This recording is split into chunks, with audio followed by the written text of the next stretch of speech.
Ah oui, je me demandais qu'est-ce que vous faisiez avec la caravane. Hein. Qu'est-ce qu'on peut faire dans une caravane? Vous restez Pour le voyageur désireux de s'arrêter au gré de ses fantaisies, la caravane est sans aucun doute le meilleur moyen pour pénétrer au cœur des régions isolées de la terre léglisienne, et par la même occasion de tester vos capacités de résistance, mais aussi et surtout votre sens de la débrouillardise. Comme dans la majorité des caravanes, une seule pièce fait office de salon, de cuisine, de bureau et de dortoir pour passer la nuit. C'est ici que vous pourrez retracer votre parcours et noter vos anecdotes et découvertes recueillies tout au long de votre voyage. Généralement, une boîte aux lettres avec votre nom sera installée sur la dite caravane pour vous permettre de récolter des écrits, dessins, photos ou déclarations des autochtones qui n'auraient pas eu la chance de vous croiser ou qui seraient intimidés par la présence directe des étrangers au nez rouge. Circuler aux antipodes des endroits balisés pour entrer au centre de leur monde peut engendrer quelques contrariétés, mais aussi de nombreuses réjouissances et festivités autorisées auxquelles vous serez régulièrement confrontés. Acceptez autant que possible les invitations de tous les autochtones, au risque de les vexer et de ne pas pouvoir rester très longtemps en leur terre. Apprenez par exemple à tricoter avec les tricoteuses de la terre léglisienne est une des manières les plus rapides d'apprendre à parler leur langue et acquérir leur adhésion dans votre projet. Si vous ne pouvez vous rendre à l'une de leurs festivités, comme un anniversaire ou un bingo, allez tranquillement vous réfugier dans un coin de la forêt.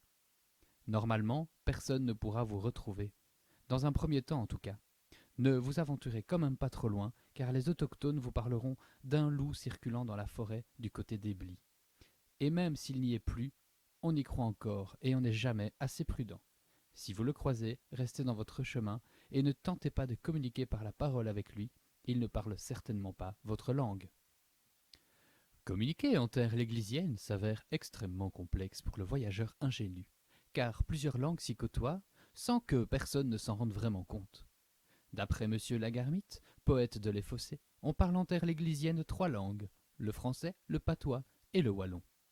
Mais il est important de savoir que Dédé, l'épicier de Ebly, parle également le grec. Uke la bonne police allaga elpis elfekaka, kalos kagatos. Et que des traces portugaises se trouvent aussi du côté de Witry. Minha PlayStation 4, o meu pai e a minha mãe decidiram de vir para a França, mas normalmente somos em Portugal, então fomos para a França. Depois para a Bélgica, andamos sempre em países. E também tenho 9 anos, a minha irmã tem 6 e o 28 de outubro a minha grande irmã Yara vai ter os seus 15 anos. Il semble donc important de vous assurer de la langue avec laquelle vous communiquerez avec l'autochtone rencontré. Ok. Vous parlez français? Oui. Tu parles français? Parfait. J'aurais dû demander avant. Je n'ai pas demandé. Ouais.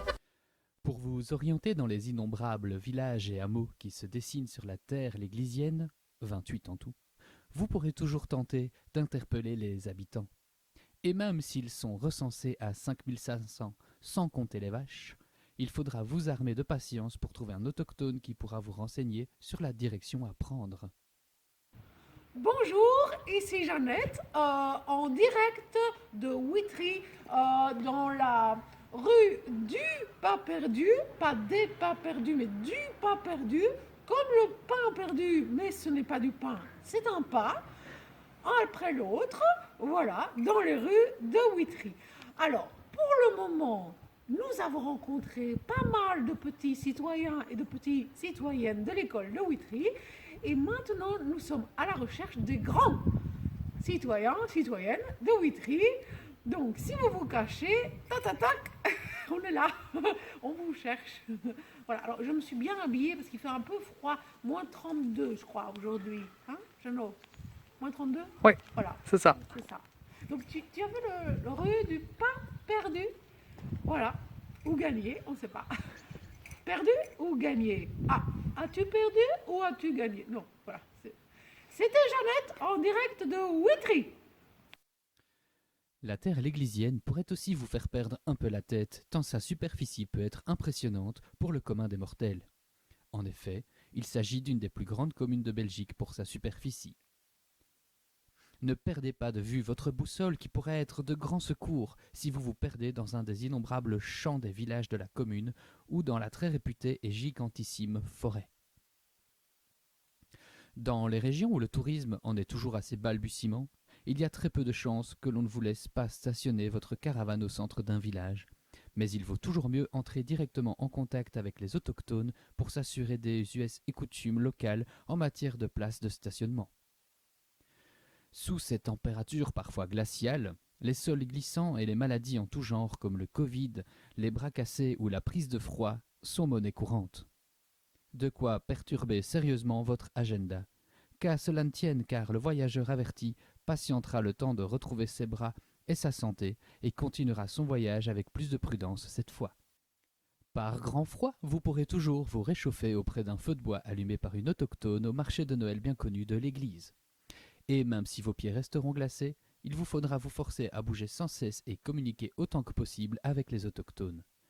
Parler rend le cerveau actif et donc crée un échauffement qui vous permettra de survivre et de continuer votre route.